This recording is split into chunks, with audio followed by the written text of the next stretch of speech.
पति, पत्नी और नौकरानी। शीतल और अभिमन्यु की शादी को 5 साल हो चुके थे, लेकिन अभी तक उनका कोई बच्चा नहीं हुआ था। इसकी वजह से शीतल और अभिमन्यु परेशान रहते थे, लेकिन उन दोनों से ज्यादा परेशान थी शीतल की सास, यानी अभिमन्यु की माँ जानकी देवी। जानकी देवी चाहती थी कि जल्दी से जल्दी उनकी गोद में पोता या पोती आ जाए, और इसीलिए वो अपनी बहू शीतल को लेकर एक दिन हॉस्पिटल पहुंची। डॉक्टर मैडम, जरा ठीक से चेक करके बताइए ना। कई बड़े बड़े डॉक्टर को दिखाया है, लेकिन मेरी बहू माँ ही नहीं बन पाती। मैंने शीतल को बहुत अच्छे से चेकअप किया है। देखिए, बात यह है कि शीतल के अंदर माँ बनने की कैपेसिटी नहीं है। ये आप क्या कह रही हैं डॉक्टर साहब? कोई तो इलाज होगा ना, कोई दवाई दे दीजिए।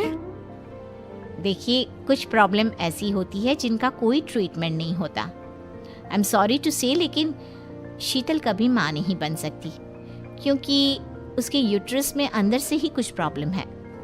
घर आने के बाद क्या हुआ माँ? कहाँ लेकर गई थी आप शीतल को?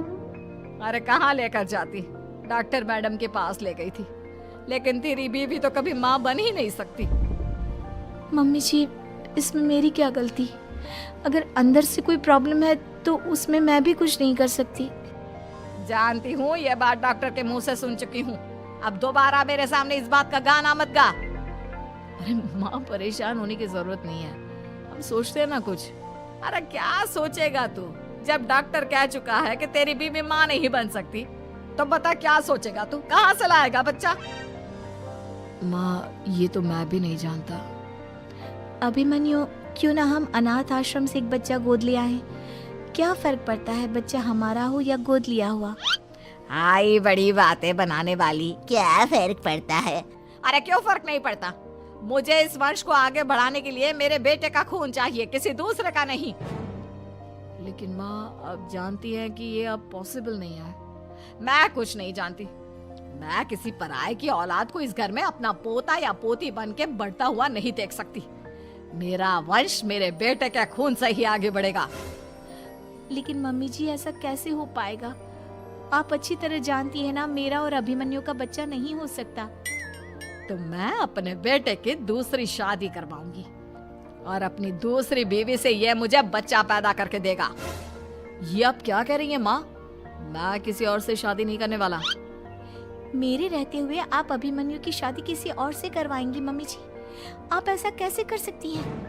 तू बस देखती जा बहू, मैं ऐसा कैसे कर सकती हूँ। कुछ दिनों के बाद, अभिमन्यु, मैंने तेरे लिए लड़की ढूंढ ली है। माँ, मैं आपको कितनी बार समझाऊं? मुझे किसी से शादी नहीं करनी है। पहले मेरी बात सुन। ये जो चमेली है ना, हमारे घर में काम करने आती है, वो तुझसे शादी करने के लिए तैयार है। मम्मी जी, आप अभिमन्यु की शादी एक नौकरानी के साथ करवाएंगी? वो इसलिए क्योंकि चमेली दिखने में बहुत खूबसूरत है, बच्चा भी सुंदर ही होगा। मम्मी जी, लेकिन एक बच्चे के लिए अपने बेटे की शादी नौकरानी के साथ करवाना, क्या ये सही है? अगर अभिमन्यु ने शादी नहीं की ना, तो मैं अपनी जान दे दूंगी।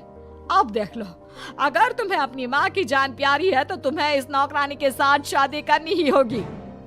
इस तरह जानकी देवी अपने बेटे अभिमन्यु की शादी नौकरानी चमेली के साथ करवा देती है। कुछ दिनों के बाद, नौकरानी से मालकिन बन के तो मजा आ गया। अब तो मैं इस घर की मालकिन हूँ। देखो, अपने आप को ज्यादा मालकिन समझने की कोशिश मत करो। एक बार तुम्हारा और अभिमन्यु का बच्चा इस दुनिया में आ जाए, उसके बाद तुम इस घर से हमेशा के लिए चली जाना। अरे जाओ जाओ, किसी और के आगे बातें बनाना। एक बच्चा तो पैदा नहीं कर सकी, बढ़िया आई। जाओ जाकर मेरे लिए कॉफी बना कर लाओ। नौकरानी मैं हूँ या तुम? मम्मी जी, देखिए ना शीतल मुझसे किस तरह से बात कर रही है। शीतल, तुम्हें पता है ना चमेली प्रेग्नेंट है, मेरे बेटे के बच्चे की माँ बनने वाली है। वो जैसा कहती है वैसा करो। लेकिन मम्मी जी, वो मुझे नौकरों की तरह ट्रीट कर रही है। अरे तो करेगी ना, वैसे भी बहू तुम हो किस काम की? एक बच्चा तो पैदा नहीं कर सकती। जाओ अब घर के सारे काम करो और चमेली को आराम करने दो। थैंक यू मम्मी जी, भगवान आपका भला करे। आप नहीं होती तो मैं नौकरानी से महारानी कैसे बनती। देखो, तुम्हें जो चाहिए सब मिलेगा। खूब खाओ पियो, मजे की जिंदगी जियो, लेकिन बस मुझे एक बच्चा पैदा करके दे दो।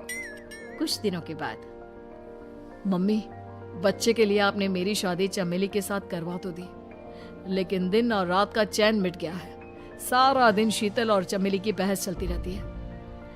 अब शीतल को इस घर में रखने से क्या होगा? मैं तो कहती हूँ उसे घर से निकाल दो, है भी किस काम की। मैं ऐसा नहीं कर सकता माँ, वो मेरी पत्नी है, उससे बहुत प्यार करता हूँ मैं। तुम्हारी पत्नी चमेली है, चमेली, उससे प्यार करो। अरे तुम्हारे बच्चे को जन्म देने वाली है वो। अभिमन्यु, मैं खुद ही इस घर से चली जाती हूँ। वैसे भी अपने ही घर में नौकरों की तरह रहकर परेशान हो चुकी हूँ। घर की नौकरानी मेरे ऊपर हुक्म चलाती है, वो तुम्हारी पत्नी बन चुकी है। अब मेरा इस घर में क्या काम? अभिमन्यु के बार बार रोकने पर भी शीतल उस घर से चली जाती है। कुछ दिनों के बाद चमेली एक बच्चे को जन्म देती है। भगवान ने मेरी सुन ली, मेरे बेटे का घर भर गया, उसका अपना बच्चा इस दुनिया में आ गया। मम्मी जी, बच्चे को हाथ लगाने से पहले मेरी एक शर्त तो सुन लो। तुम कहना क्या चाहती हो चमेली? आपकी मम्मी को बहुत शौक था ना अपने पोते को खिलाने का। अब देखो, इस दुनिया में हर चीज की कोई ना कोई कीमत तो होती है। तुम अपनी आधी प्रॉपर्टी मेरे नाम कर दो, बच्चा तुम्हारे नाम। अरे लेकिन मैंने अपने बेटे से तुम्हारी शादी करवाई है, अब ये सौदेबाजी कहाँ से आ गई? जो औरत अपनी बहू को घर से निकाल कर एक नौकरानी के साथ अपने बेटे की शादी करवा दे, वो तो सौदेबाजी कर ही सकती है ना। उसका कैसे भरोसा कर सकते हैं? मुझे बस आप लोगों की प्रॉपर्टी चाहिए, उसके बाद ही बच्चे को आप हाथ लगा सकते हैं। मैंने कहा था ना मम्मी, आप गलत कर रही हैं। देखिए, उसका नतीजा आपके सामने है। जब शीतल को पता चलता है कि अभिमन्यु और चमेली का बच्चा दुनिया में आ गया है, तो वो अपने घर पहुंचती है। अभिमन्यु, कहाँ है आपका बच्चा? क्या मैं उसे देख सकती हूँ? कुछ भी मत पूछो शीतल, माँ की हुई एक गलती हम लोगों पर भारी पड़ रही है। वो नौकरानी अपनी औकात पर आ गई है और अब हमसे अपनी आधी प्रॉपर्टी मांग रही है, वो भी बच्चे के बदले में। एक बात कहूँ अभिमन्यु, आप उससे कुछ भी देने से मना कर दो। अरे कैसी बात कर रही हो? मेरे बेटे की औलाद है उसके पास, ऐसे कैसे मना कर दे? मम्मी जी, वो अभिमन्यु का बच्चा नहीं है, वो चमेली और उसके बॉयफ्रेंड का बच्चा है। ये तुम क्या कह रही हो शीतल? ये देखिए वीडियो, चमेली और उसका बॉयफ्रेंड आपस में बातें कर रहे हैं कि उन दोनों ने मिलकर आपको बेवकूफ बनाया है और अब इस बच्चे के बदले आपसे प्रॉपर्टी भी हड़प लेंगे। हे भगवान, ये मुझसे क्या हो गया? ना तो बच्चा मिला और अपने बेटे की नौकरानी के साथ शादी करवा दी सो अलग। अब क्या होगा? मुझे माफ कर दो शीतल, मेरी वजह से तुम्हें बहुत तकलीफ हुई है। अभिमन्यु, मैंने कहा ना, उस नौकरानी को उसके बच्चे सहित इस घर से बाहर निकाल दो। लगता है मेरे अभिमन्यु का बाप बनने का सपना अधूरा ही रह जाएगा।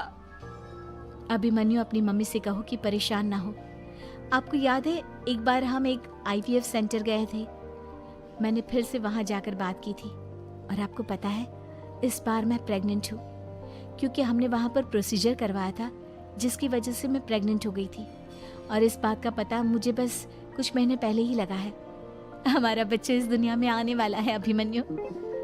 मुझे माफ कर दो शीतल बहू, मुझसे बहुत बड़ी गलती हो गई। कोई बात नहीं माँ, लेकिन अब हमें उस धोखेबाज नौकरानी को इस घर से बाहर निकालना है और इस घर की मालकिन को वापस घर लाना है, वो भी अपने बच्चे के साथ।